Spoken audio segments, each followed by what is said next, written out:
Hello, my name is Bob, and I'm a comedian. I wasn't always a comedian, of course. It started out simply enough. Like most adolescents, I had a few weak jokes at Christmas and at birthdays. And then one day at a wedding, I embarrassed myself with some stuff that was far too strong, and I felt terrible the next day. But that didn't slow me down much. I began joking earlier and earlier in the day. I'd even lock myself in the toilet and joke alone. I was turning into a jokeaholic.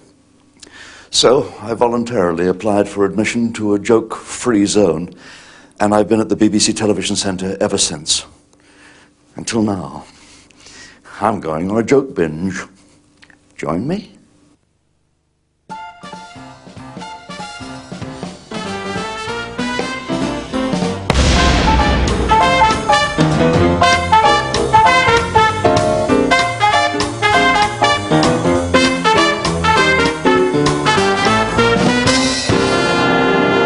Ladies and gentlemen, live and forbidden, well, he's almost alive and should be forbidden, Bob Monkhouse!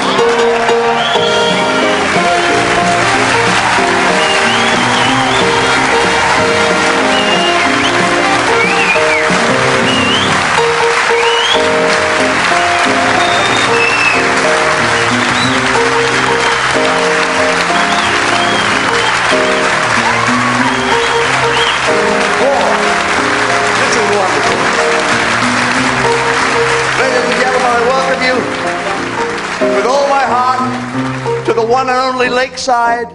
Well, it's not the one and only Lakeside anymore. There is another Lakeside in somewhere called Thurrock.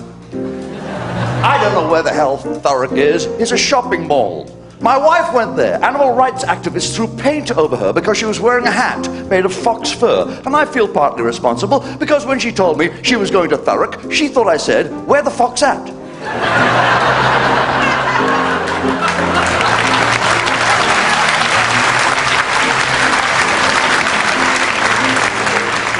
I tell you that gag right at the top to let you know how far I'm going to go. I will go no further than that. I'm telling you, I'll write down the rules right now. Let's tell them how far we're going to go, Laurie. Let's spell it out clearly. Well, you see, I've gone into business now. I've opened a sperm bank. But I'm very sad to say that business is slow.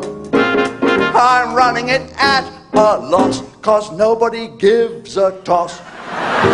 That's about as far as I can go. She's baking you fancy pies and treacly puddings. She's giving you sex as sweet as you'll ever know. Then suddenly you feel sick. She's giving you spotted dick. That's about as far as I can go. Say I'm dead. Say I've no street cred. But as for four-letter words, let's be frank. Filth is a breeze. It nets laughs with ease. You don't want me to stand here and waffle. She's giving you wash and go to take in the shower. She's rubbing that wash and go above and below. And suddenly that's named dumb. It ought to be wash and come. And that's about as far as I can go. Say I'm great. Say I'm yesterday. But my image is keeping its class. Don't get pissed at me. Don't wag your fist at me. 'Cause I don't want your fist up my nose. And if I tell all you guys you're sharp as a new pin, tell you girls you're needle sharp, believe me, I know. I'm in an awful fix. I just called you a bunch of pricks. That's about as far as I can. Stay as much a star as I can. That's about as far as I can go. Yeah.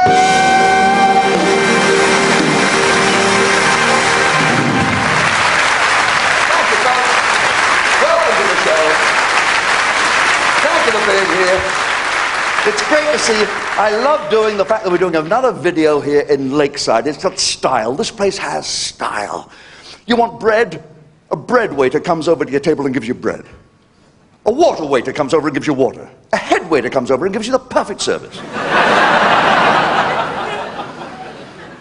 Backstage, those standards are dropping. I'm not kidding. I used to come here. I used to see Rolls Royces and Bentleys parked out there. I just looked out of my dressing room window not 2 minutes ago. I saw the manager. He was pumping a bike up against the wall. And that girl should be in here serving drinks right now. Talking of drinks, is this what they give me? Cola? Great, great. What hospitality here? Virgin cola, yeah. Virgin cola, yeah. You see, you got to get the ring on the finger before you can open her up.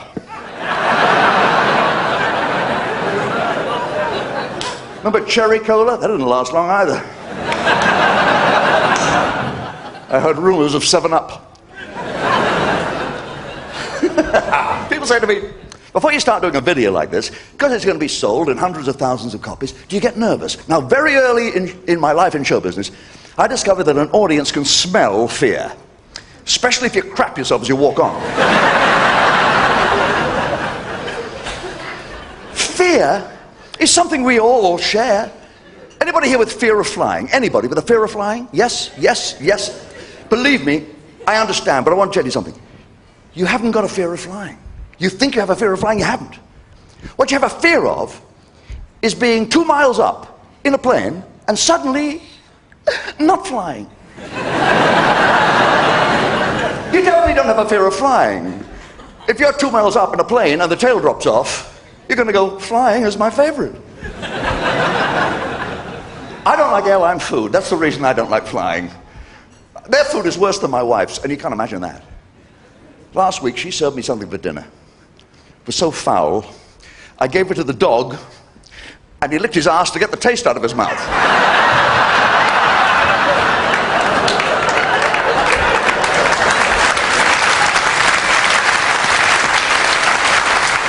The worst food I ever tasted on any aircraft was TWA. Do you remember that airline? It went bust. I'm not surprised. One of their planes, I'm sorry, it crashed into the Pacific, but it did. And the sharks ate the crew and ate all of the customers. But they refused to touch the chicken Kiev. And now I fly BA, I fly the flag. And you know those air stewardesses, whatever they're called now, flight attendants, they're getting older. But they can't fire them because they're getting older. That would be wrong, but they're turning into your mother. They're getting fatter, they're getting more maternal. They're going, eat the food, eat the food, eat the food. They give you the dinner, I can't eat the dinner. I couldn't finish the dinner. The woman said, finish the dinner, she said. She said, there are people starving on Air India. I thought, what the hell are you talking about?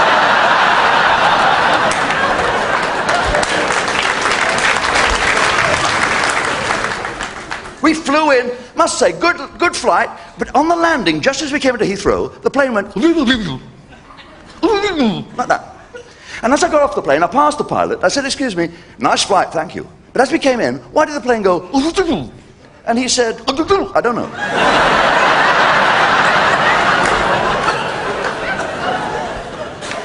I had an affair once with an air hostess. Well, this was years ago when you called them air stewardesses, and she was overtrained. She couldn't forget her training, even when we were about to make love. She said, welcome to the bed. Please extinguish all cigarettes and ensure the bedroom door remains closed at all times. Kindly place my seat in an upright position. Prepare for takeoff. And do not attempt to exit until we've both come to a complete halt.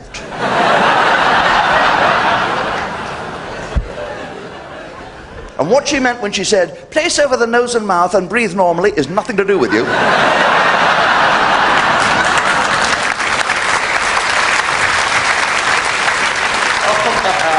Well, I may be an old guy now, but I've had my affairs. I've had my amours. Oh, sure, I wish I had £1 for every woman I'd satisfied. I'd have £1.50. I knew nothing. I mean, we didn't have sex education. My generation wasn't educated at school. We had biology. They explained the menstrual cycle is something only girls have. I thought, oh, no crossbar. That's all right. Little basket on the front. Remember my first real woman, first time I ever got into bed with a real woman. She knew she was the first one I'd ever got into bed with. She knew. As soon as I tried to inflate her, she knew. What's he doing with that bicycle pump shirt? Later she came to love it, but that's another story. She acted coy. She said, be gentle. I said, don't worry about that. I just finished.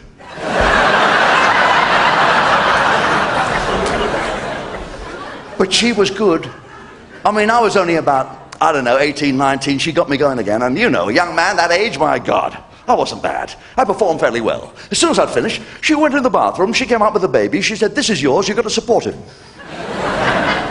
I said, I didn't know you could have a baby that fast. She said, that's how good you were. I used to go out. I wasn't a very good-looking youth. I was not. I had the pimples. I was a little stout. And I used to go out with a girl. She was not attractive. Her name was Roberta. I didn't realize how ugly she was until one day I took her for a walk in the woods and she found truffles.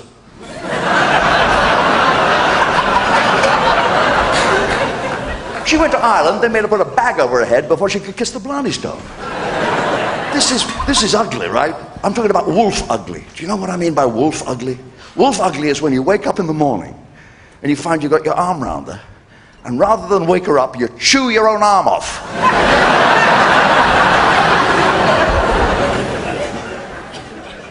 But you know, I was desperate. I'd take anything. And the scent of a woman, the scent of a woman. She used to put something behind her ears that drove me wild. Her knees.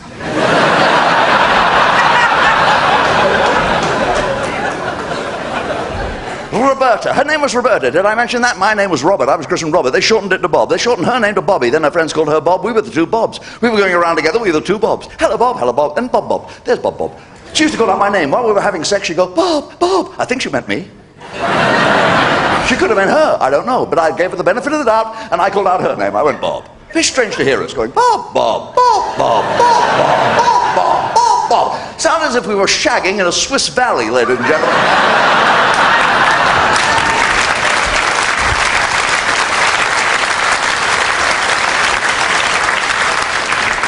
With women nobody else wanted. I went out with a girl. I like a chubby lady. I love that. I admire ladies with flesh on them.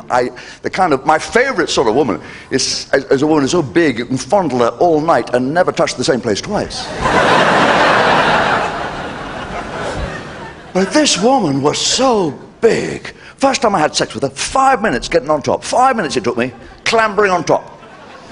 Then I started getting off. She said, where are you going? I said, I want to turn the light out. The bulb is burning my ass.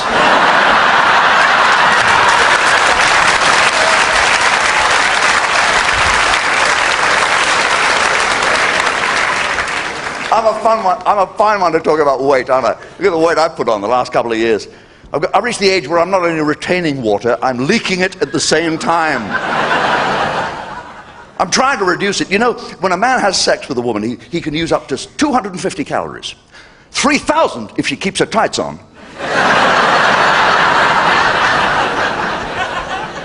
But I don't like dieting. We know it's like dieting. We're always looking for quick ways to lose weight. Now the ladies have got this lotion from France. They rub it on the belly and it gets rid of the cellulite. It's meant to reduce the size of your belly, ladies. I thought, I'll try that. And I thought, wait a minute, what if it drips? So I didn't bother.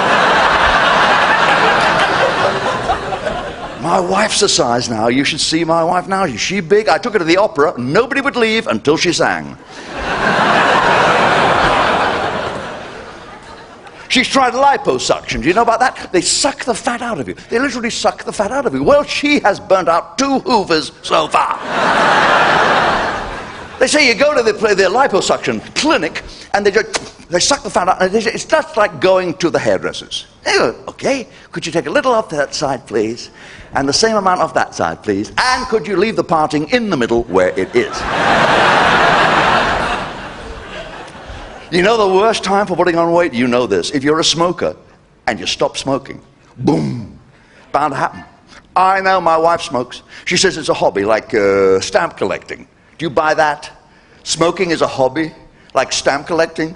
How many stamp collectors do you know wake up first thing in the morning and go, where are those damn stamps? I gotta have a lick now. This album is empty. There's got to be a 19p commemorative somewhere in this bloody house. I don't smoke, but I can help you stop smoking in bed. If you smoke in bed, I can help you stop. All you have to do is 2 things. Buy a waterbed, fill it with petrol. This will work. It will work.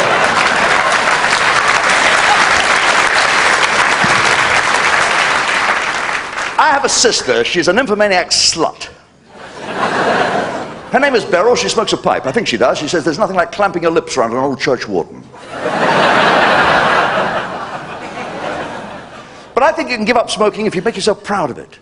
Save the money that you don't spend on cigarettes where you can see it. I got a big glass jar. Try this.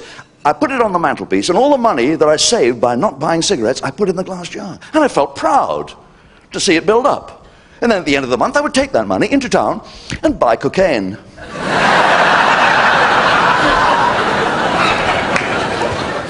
What do you think? We should have more non-smoking zones, maybe. That would be good.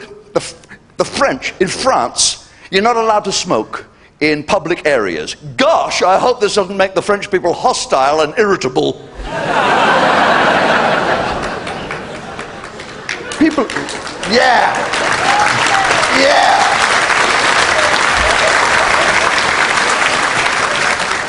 Can I ask you something? Do you think we want a Channel Tunnel? No. Universal, no. Right across the entire room here at the lakeside, no. Well, we've got it. Who's it for? For the bloody French, isn't it? So if Germany declares war again, they can be in London with their hands up that much quicker.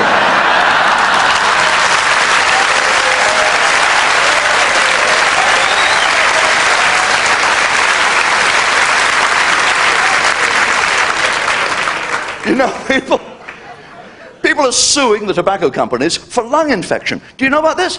People with emphysema are suing the tobacco companies, and successfully they're making money. They're making money. I said to my wife, for God's sake, sue Cadbury's for your thighs.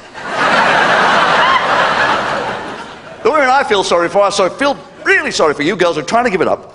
So you switch to low tar, low nicotine cigarettes. Oh, come on, that's pathetic. Just because some man has persuaded you it's worth sucking twice as hard to get half as much. Do something else to relax instead of smoke.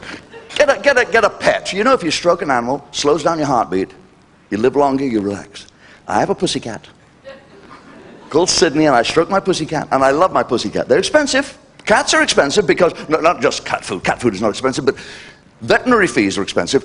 My vet told me my cat needed cat x-rays. Have you ever run into this? Do you know how much they are? £35. I mean, I love the cat, but I'm not paying £35 for bloody cat x-rays. I'm sorry, I'm not. Put him in a hold all, took him to Heathrow, shoved him through security. There he was.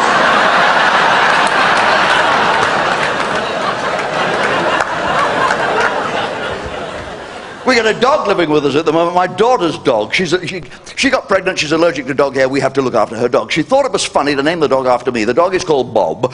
The dog is called Bob. My wife is yelling at the dog, very badly trained dog. The neighbors know we haven't got a dog, so they think she's shouting at me. She's going, get your nose out of there, Bob. You know you're not allowed on the bed, Bob. Stop drinking out of the toilet, Bob. Because he does, this dog. He drinks out of the toilet, which makes me laugh because I'm ticklish down there.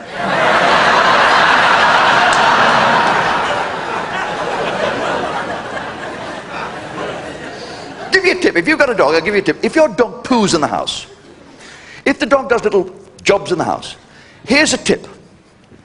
Get some elastic bands, mix them in his food. Give him his normal dog food, but put elastic bands in it. Then when he poos in the house, wait till it dries. Chances are there'll be a little loop. You can pick it up.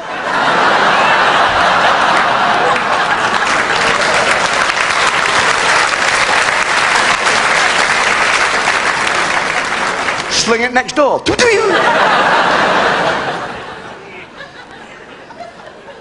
I think dogs are more responsible towards women. They're female. Female dogs are treated better by male dogs than men treat women. Because men, if they made a little conquest, you know, they'll boast about it. They'll be down the pub telling the lads. You know that, ladies? But you'd never find a dog down on the corner saying, Rex, Rover, come here. See that hot bitch over there? I had her last night. I'm not kidding. 12 tits. 12 tits. I had a Rottweiler once. Well, I say a Rottweiler. It was half Rottweiler and half sheepdog. It used to herd things together and kill them. And I miss Fluffy.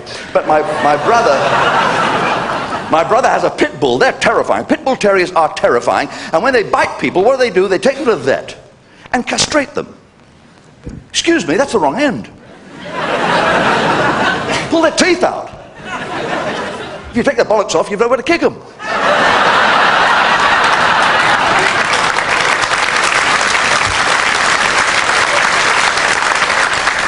My brother's his pit bull terrier comes in the room, Christmas this was, I'm sitting there, innocently, he falls in love with my shin.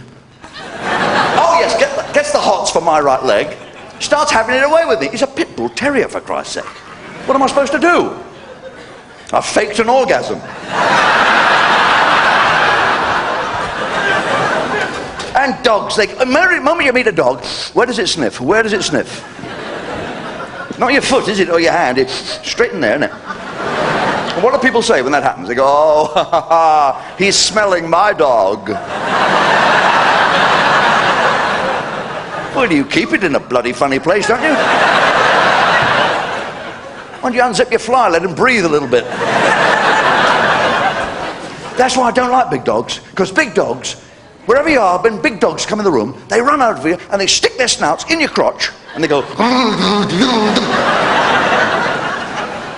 And little dogs are worse, because you've got to get right down on the floor to let them do it.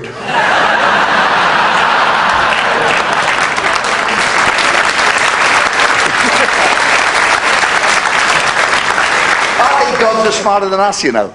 Dogs, ever notice this? Dogs never, ever tread in dog shit. They've got twice as many chances as us, you know. This dog of ours goes around, we've got a farm next to us, and he goes around and tries to have it away with the chickens. And the cockerel doesn't like that, because there's a cockerel in there who clucks defiance. That's distinct from the average solicitor. The cockerel clucks defiance, whereas the average solicitor went on. Okay.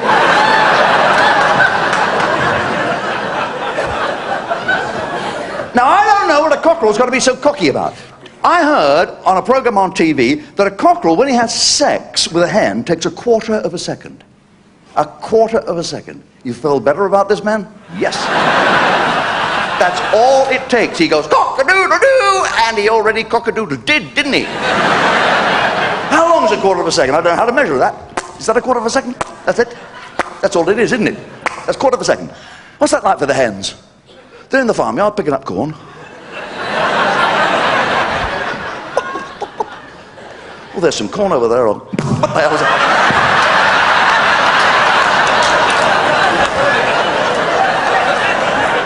You see that? What happened? That's why cockerels walk backwards. They're going, sorry.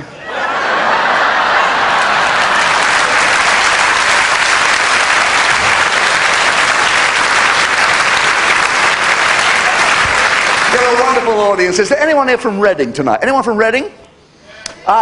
I knew you would be, because Reading is very close to where we're doing this at the lakeside, and I read in the Reading paper, and just caught my eye, that police arrested 6 prostitutes in Reading last week, and 2 of them turned out to be virgins, which goes to show you how short money is in Reading. I have never been to a prostitute. Once, I went once. Okay, I went once, for an estimate. No. Why should I go to bed with someone who has utter contempt for me and is only doing it for the money? I've got that at home. I was sitting over there at one of those tables about 2 years ago, and it was late at night. The whole crowd had left. All the good customers had gone. And I was sitting there just nursing a last little drink, and a girl came in off the street. I say a girl, she was a mature woman. And I should have known that she had some form of infection by the way she walked in. Now, and she rattled a tin that said, keep prostitutes off the streets. I said, how much should I put in? She said, it depends on how long you want to keep me off the streets. And it put me in mind of that. Earlier this year, I was in Hollywood. We were in Los Angeles doing the ITV Movie Awards, which is fascinating. Hollywood, or as Hugh Grant calls it, Tonsil Town.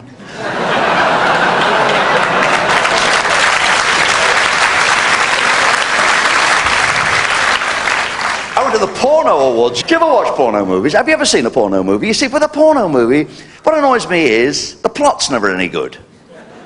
You know, at the end of a porno movie, when you finish watching it, you never say to yourself, that's a clever twist. Or maybe you do, but not about the plot. I saw a porno movie the other day that really raised my eyebrows. But that's old age for you.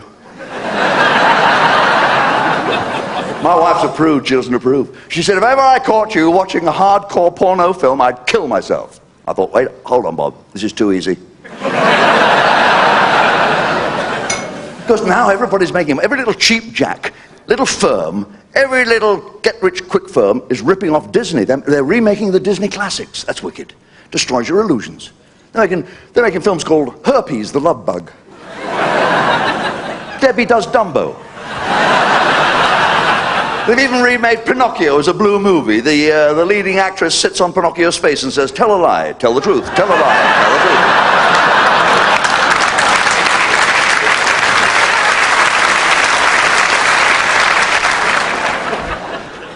I'm still wondering how many of you have actually seen a hard porn movie, a hardcore porn.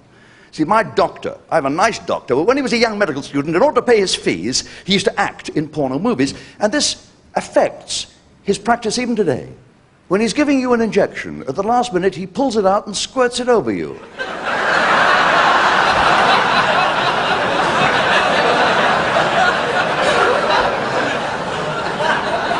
45 of you have seen hardcore porno movies.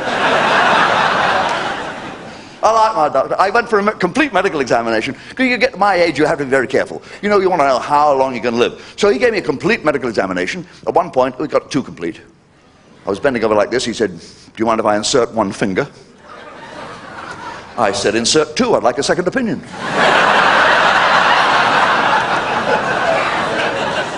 So he did. I said, is there any way I can help you? He said, don't whistle. Okay, okay.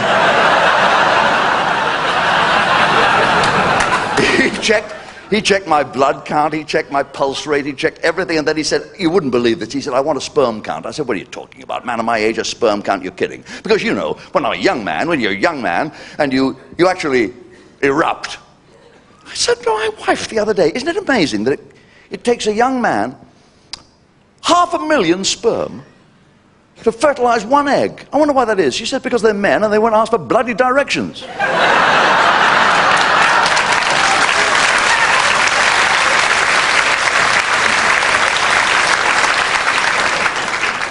He said, here's a specimen jar, he said, I'd like you to put a sample in that.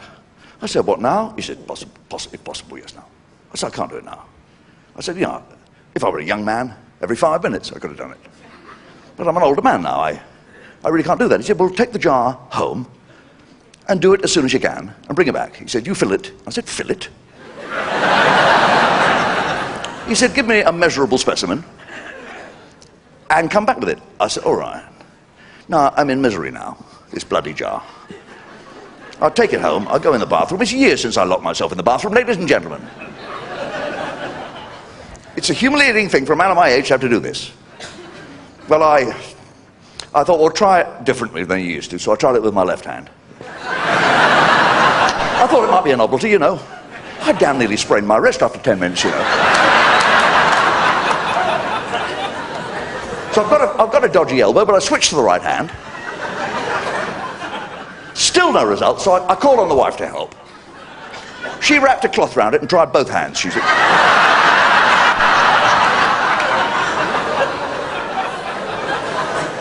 well, that went on for about half an hour, then her mother had to go, bless her. What a woman, what a woman.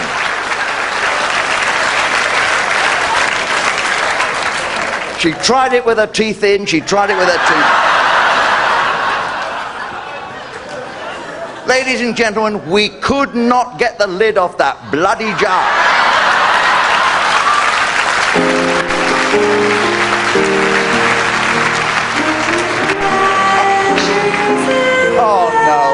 Oh no, this is entirely wrong. No, Primrose, no, not now, dear, not now. Possibly later, but not now, but maybe not ever. Now, you shouldn't have done that. You shouldn't have come on. Did you encourage her to do that? You did, didn't you, you sod? I'm sorry, ladies and gentlemen. I don't want to be harsh. She's a sweet girl. She's my very innocent niece, Primrose, and I used to see me doing opportunity knocks, and she thought, if she came along tonight, she might be able to audition for you. And I said, maybe later. It's not a sort of night in which that could happen. I didn't expect her to come on like that. She did that, didn't it? Do you ever wonder, Laurie, why people take an instant dislike to you? It saves time, Laurie.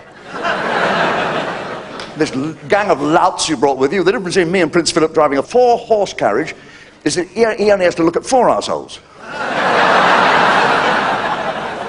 I don't mean to be harsh with you, Laurie, but God. Little wounded face. Laurie Holloway, ladies and gentlemen, very unlucky man. Got VD from a wet dream. You can't get much on that.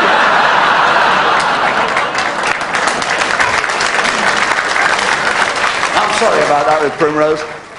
Laurie tries to keep up with all the new musical trends, don't you? You do, don't you? He went to see the Rolling Stones and slowly realised he was stoned. He went to an open-air concert of Wet, Wet, Wet and slowly realised it was wet. He went to see Big Country and slowly realised that he was a complete idiot. Are you all right this evening? You're a funny lad you are. You smile, you nod, you're so brave. He's not well. He's got no toes on his left foot. Do you mind if I tell him? When it's hot like this, hot night like this, he takes all his clothes off, every stitch. And he sits there going, I can count to 21. I hate that joke.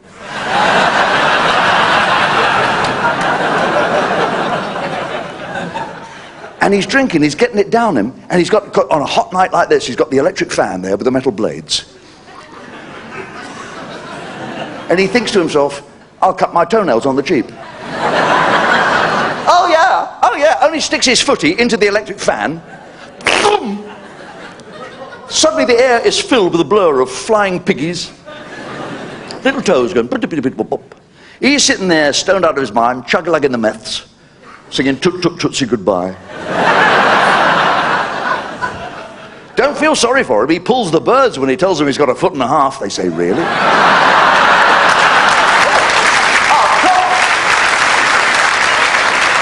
wonder of anatomy. The male anatomy is a miracle, you know. You ask me, is size important? When are we men going to realize? It's not the size of the ship that counts. It's the ability to stay important till all the passengers have disembarked. You ask women, they'll say size isn't important. It's what's in a man's mind that's important. Oh yes, as in the expression, he's hung like Albert Einstein. Women will say, it's not the size of it, it's what you do with it. What the hell do you expect us to do with it? It's not a sophisticated food processor with 16 attachments and 22 blending modes and 2 gears. It has only 2 gears, forward and back, that's all it does. You can fool around with the speed, fast or slow, but that varies according to fuel consumption. Men had babies, you know, ladies, we couldn't take it. You know, men would be so frightened to have babies. The pain, the difficulties, and we'd take advantage of you. We'd lie around for the whole 9 months like a walrus on the couch. Bring me another lager, I'm drinking for 2, love. You want to feel the baby kick? Come on, feel the baby kick. Feel down a bit lower, his leg's sticking out. Give it a tug.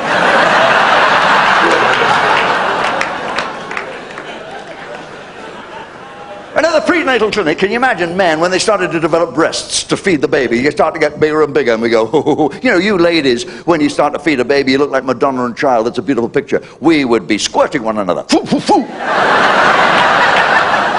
still, I'll put your fag out. Write our name in the snow. Once, twice, 3 times a lady. Can you imagine men with tits? Those are very nice tits, Harry. Very nice indeed. Can I cop a grope? Thank you very much. Ooh, See, breasts are very important because if it weren't for breasts, employers wouldn't know who to give the smaller paycheck to.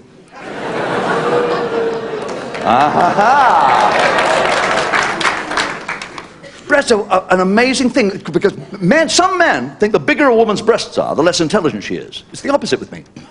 I find the bigger a woman's breasts are, the less intelligent I become. I think it'd be wonderful, most of women I think would agree with me, it would be wonderful if breasts were detachable. You could say to your partner, look, here you are, you play with those, I'm going to the hairdressers for a couple of hours.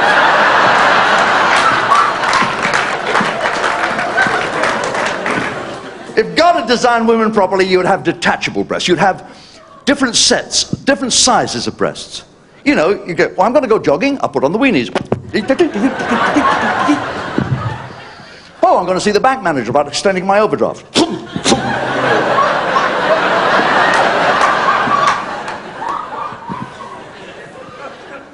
I asked my nymphomaniac slut of a sister, Beryl. I said, would you like to have a willy? She said, no, I wouldn't want to have a willy. I'd rather collect them, she said, I'd rather collect them. She wouldn't want to have one. Says collecting them is a hobby, like fishing. The little ones you throw back. The big ones you mount.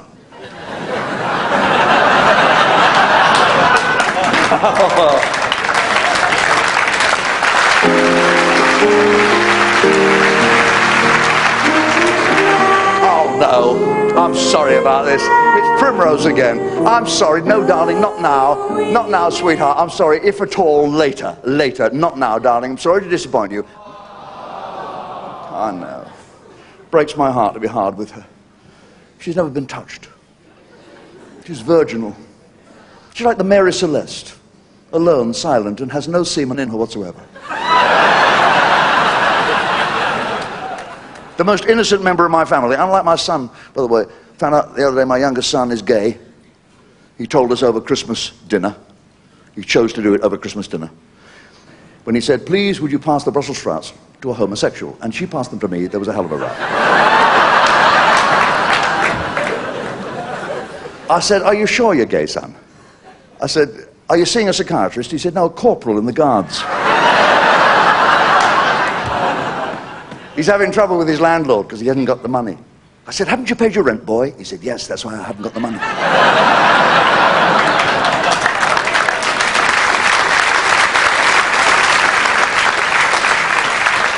Sometimes I wish I'd been gay. Bit of a flop at being heterosexual, I'll tell you. I've got so lousy lately. I'm a lousy lover, that's the truth. Lately I'm so rotten in bed, I fantasize that I'm somebody else. My wife says she'd make love like a video recorder. I said, what do you mean? She said, fast forward, pause and eject. I tried to woo her. I do try. I bought her favourite ice cream, and I rushed it home. I said, come on, here's your ice cream. I said, it's as hard as you know what. She said, oh, is it? Pour me some.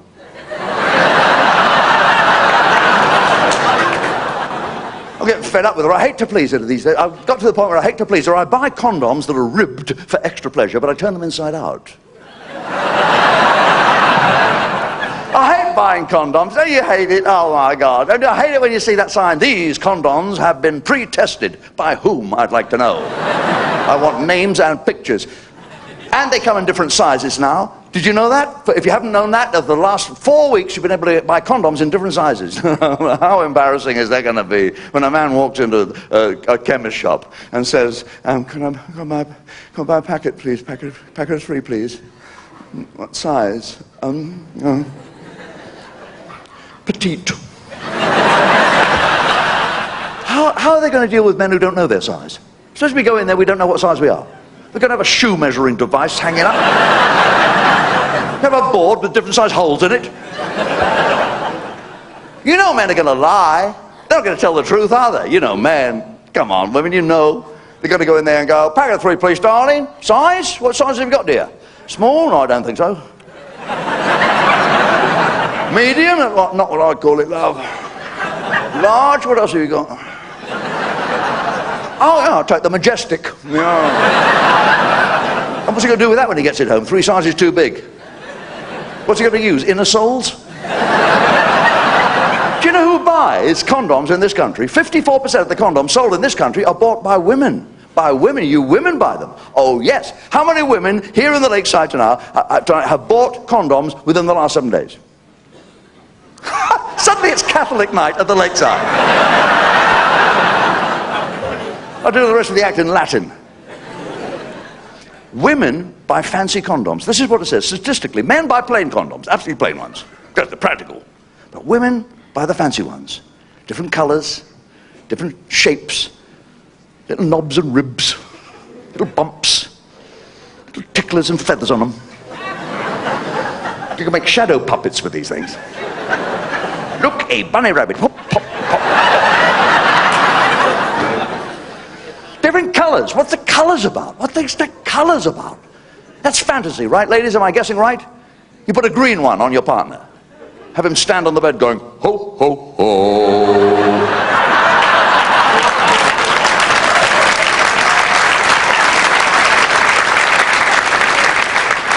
Oh, my jolly green jug! Don't squeeze the sprouts.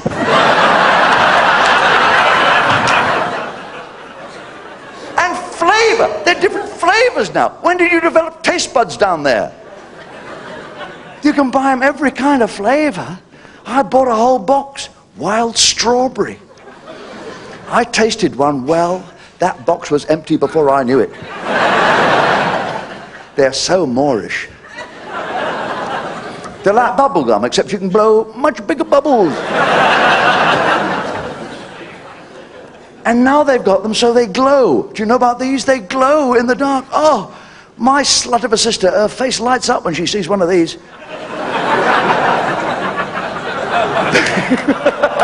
They shine brightly in the darkness. What's the point of that? I mean, what is that for? I can see it as a bit of a giggle during foreplay. But you don't want a luminous dong when you get down to serious sex. You're going in and out, you'd strobe.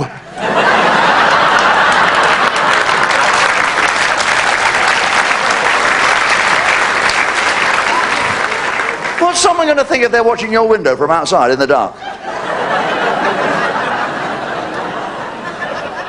What's going on in there? I don't know. I think somebody's opening and closing the fridge very fast.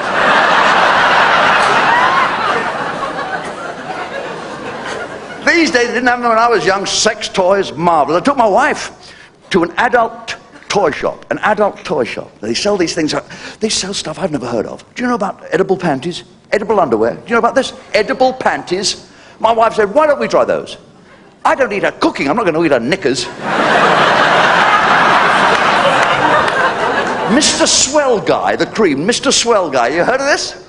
Man's supposed to take this Mr. Swell Guy, like that, and rub it on his reproductive equipment, and it'll make it much, much bigger. Well, wouldn't it make his hands bigger too? Shouldn't be too difficult to figure out who's using this stuff, should it? Walking around dragging his knuckles behind.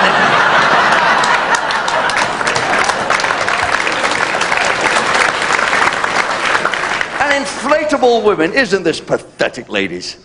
Men have reached the point where they're sleeping with balloons. I ask you, Helga, your inflatable girlfriend, she never gets a headache. Know what you do after you've blown the bloody thing up? Takes 20 minutes to blow, I'm told, to blow.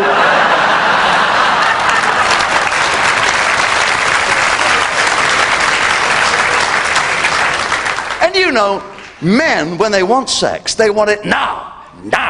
Women are different. Women, when they feel stimulated, they feel desire, they want to be built up slowly from plateau to plateau. They want to be just teased up the mountain until they reach the pinnacle of enjoyment. But a man who wants it now, he doesn't want to spend 20 minutes going, oh, bugger, I don't need the arm.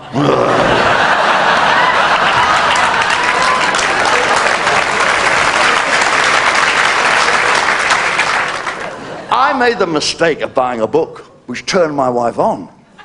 Just when I thought she'd become quiescent, I gave her this book called Sensual Food. Do you know about this?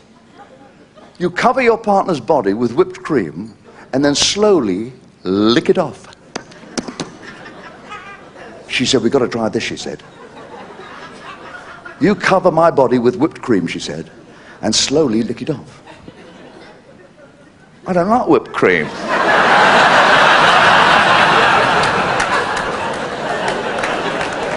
Turns me up, whipped cream. So could we do it with something else? Well, we went through several suggestions. She turned down the fish paste straight away.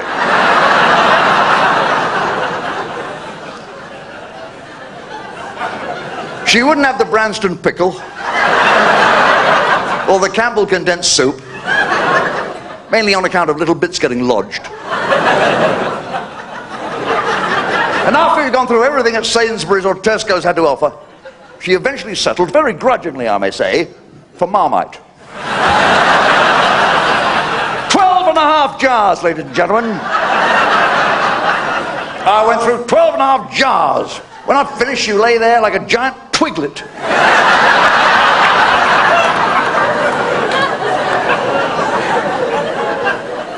She said, start. So I started on her left arm.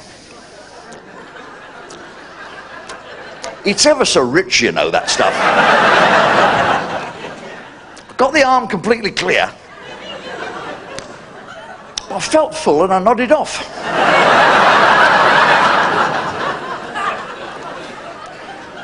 She spent the night in the shower apparently scrubbing. I thought, thank God that's over. Then, what happens? She catches me eating a bar of chocolate. She says, oh, he likes chocolate, does he? Then we'll do it with chocolate. Not normal chocolate, not normal nice brown chocolate. Oh, no. That's sickly white stuff. Every 4 weeks or so, I've got to lick it off her. I tell you, my friends, if I hear that cry once more, the Milky Bars are on me.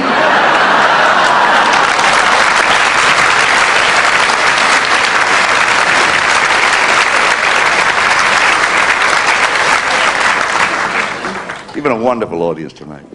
Maybe I should learn from you. Is there any woman here tonight who's here with a great lover? Any woman who's sitting here with a great lover? One lady is waving. What makes you a great lover, sir? What makes you such a great lover? He doesn't answer, he just sits there licking his eyebrows. We'll never know his secret. Any men here tonight who are impotent? Ah, you can't get your arms up either, eh? What's that? Is that a phone? Could somebody answer that, please? Bob, it's for you. Oh, God. Love us. He's got a bloody mobile. I can't take a call now, Laurie. I'm in the middle of making a video. It's a booking. It's a booking. Oh, it's a booking. Excuse me, ladies and gentlemen. It's a booking. Hello? Yes. I'm in the middle of an act. I'm in the middle of doing a video. Yes, certainly. Excuse me just a second. When? Next Sunday? No, I'm not free next Sunday. That's quite good money. Where is this? Eastbourne. Who's it for? The Mothers Church Union, Sunday afternoon. I don't really do that kind of thing. What sort of an act did you want? Something innocent? I think I have just the person for you. I have an innocent niece called Primrose, and she's a very talented child, and I think that if she sang, listen, if she sang for the audience here tonight, they're a very critical, very intelligent audience. If they like what she did, if they like what my niece did, would you book her? So it depends on your reaction, ladies and gentlemen. The audience is agreeing to this. Bring Primrose out. You're breaking up, I can't hear you. I'll go out in the car park, I'll talk to you in the car park, we'll talk money. No, I can't agree with that. No, the child is singing now. The child is singing for the audience, and I will discuss it with you. Yes, but I can't hear you. I'm taking you out in the car park. I'm taking your call in the car park.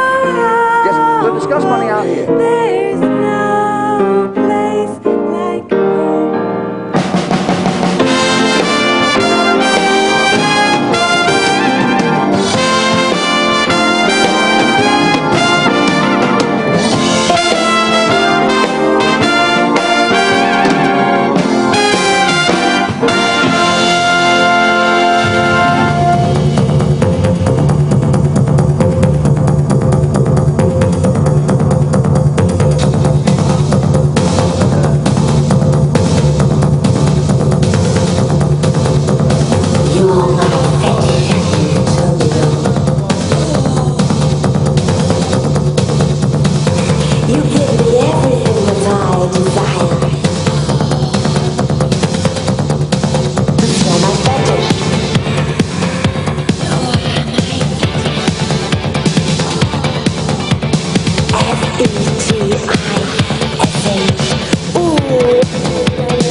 the applause? Well, you can hear the audience applauding. No, I mean the audience you heard them. The audience applauded, they loved her singing. A simple little song, and the crowd loved it. Did you enjoy it? There you are. There you are. That's a definite booking. That's Eastbourne, next Sunday, 3 o'clock. The Mothers Church Union. She'll be there. She'll be a sensation for you, I'm sure. Oh, so I'm delighted. I'm delighted. Is there anything you wanted to ask me before we hang up? What does she do? Well, she comes out and she sings Home Sweet Home. And then she shows them her tits and her ass.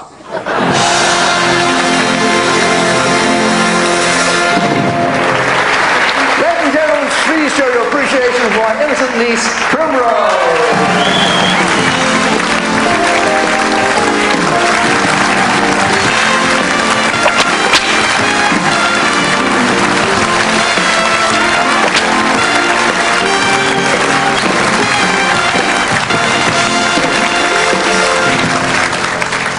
Got my scrapbook out yesterday. Bob's scrapbook. Going back over the years. Lived a long time. When I was 17, it was a very good year. It was a very good year for small town girls and soft summer nights. We'd hide from the lights on the village green. When I was 17. Lies. Never had any girls when I was 17. Pimply little fat fart I was. Stuck in my bedroom all alone. I thought I'd locked the door. My mother burst into my bedroom. I was doing something, ladies and gentlemen, that every adolescent boy does, but I shouldn't have been doing it. And my mother said, "Robert, you'll go blind if you do that."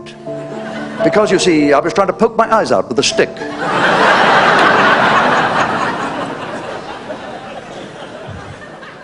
My father stopped me masturbating by putting something in my tea. It was my penis.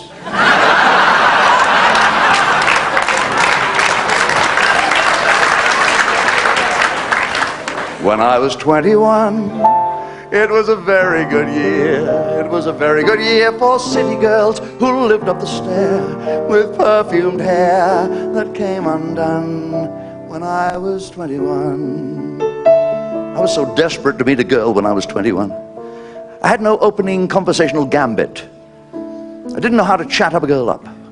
So what I did was, it was a weird scheme, but kind of inventive. I got some strong industrial magnets, half a dozen of them, and I sewed them in a ring around my fly. And then I posed on a stool in the bar at the local dance hall, like this, and waited for a girl to come by with a lot of metal rings on her right hand.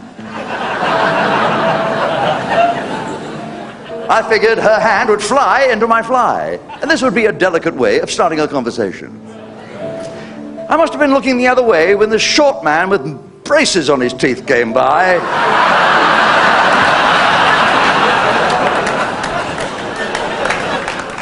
When I was 35, it was a very good year.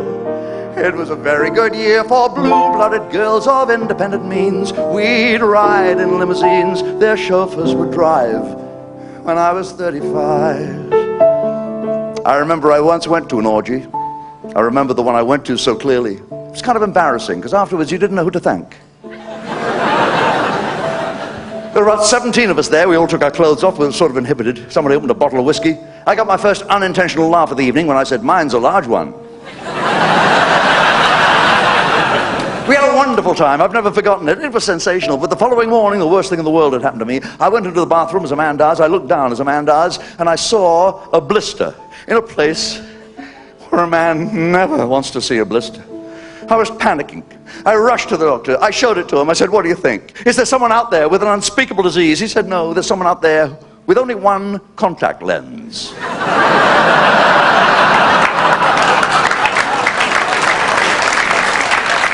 But now the days are short.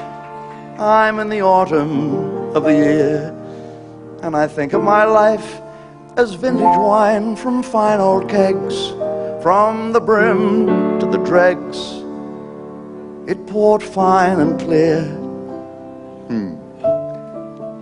People say to me, After you've been married to the same partner for so many years, isn't sex sort of predictable? You know exactly what it's going to be like. And I say no. It's a bit like seeing your favorite movie. You can see that over and over again, and although you know what's going to happen, and you know how it's going to end, it's never boring. My favorite movie is Frankenstein. And in a way, my wife's exactly like Baron Frankenstein, because she takes seemingly dead tissue and raises it into life.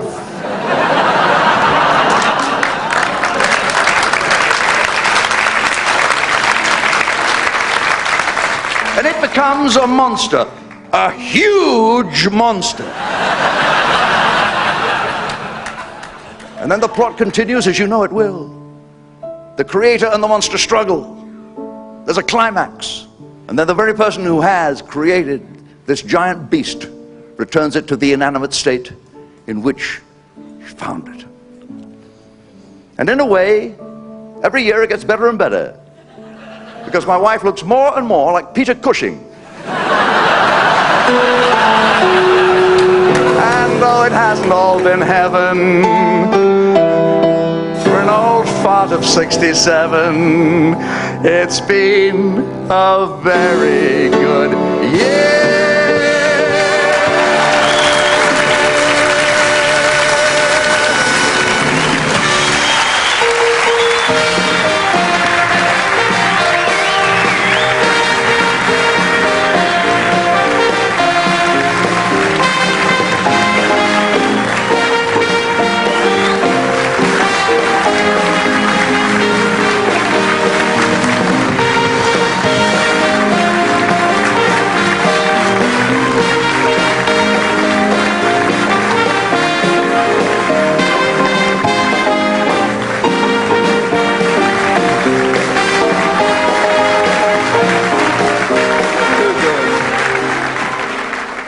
I can't walk away from a beautiful woman or a warm audience. It's such a joy to be with you tonight. Thank you for being here for this video. Thank you very much for coming. Thank you for your laughter, your applause, your sense of humor. It's Eskimo. And my father once rubbed noses with an Eskimo girl and got a serious case of sniffles. This Eskimo has trouble with his snowmobile. He takes it to a mechanic. The mechanic says, it looks as if you've just blown a seal. And the Eskimo says, no, it's the frost on my moustache gives you that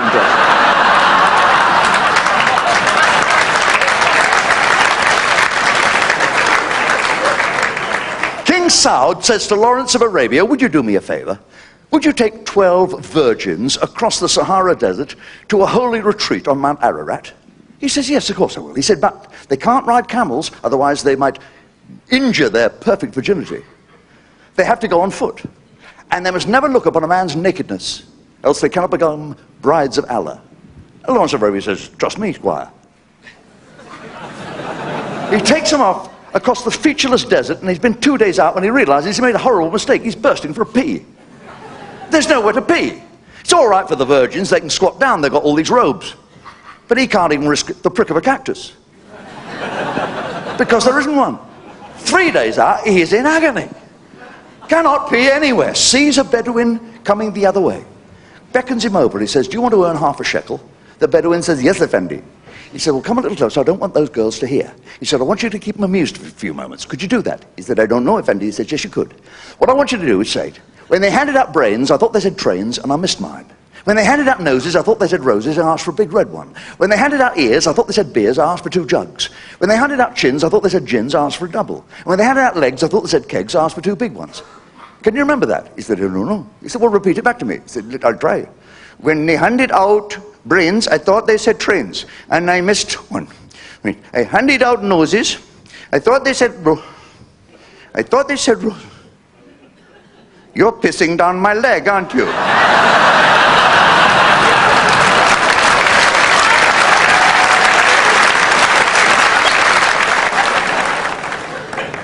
My brother-in-law, the leech, he's in jail. He was imprisoned for his beliefs. He believed you could wank on the bus.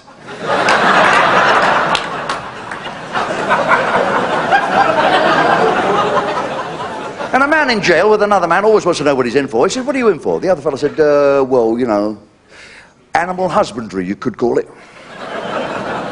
He said, what are you talking about, animal husbandry? What do you mean? What crime have you committed? He said, well, you know, like swan upping, you know. He said, you're not telling me that you can sort with God's dumb creatures, are you? God, how low can you get? He said, hamsters.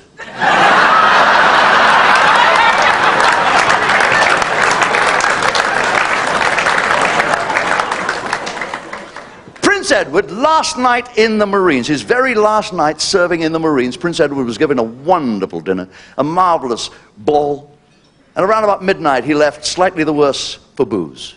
And he's crossing the parade square in his full dress uniform on a moonless night.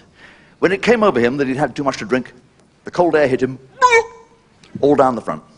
All down the front of his beautiful dress uniform, he urpsed. Got into his quarters, crashed out. Woke up to the soft sound of brushing. There was his Batman, brushing the dried urps of his uniform tunic. And you go, a man has to be a hero to his Batman. He said, oh, my Lord, I remember that. Coming back from the function last night, I bumped into a corporal who threw up all over me. We must find out who he is and give him 3 months confined to barracks. The Batman said, oh, I shall make it 6 months, Your Royal Highness. Why? He's shit in your trousers as well.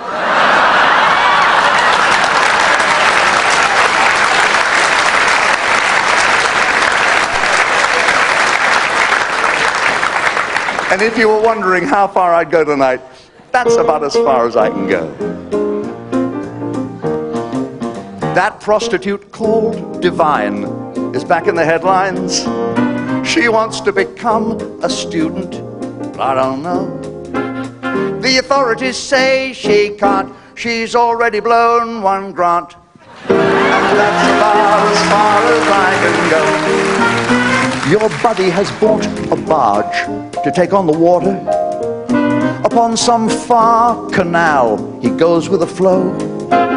You think that you see your pal, and you go, far canal, and your job as a shipping clerk is terribly busy. You're shipping out goods non-stop, it's really all go. What's this, you're on the parcel shelf? My God, you've shipped yourself. That's as far as I can go. Say I'm dry, say I'm fighting shy. Well, my image is bearing the brunt.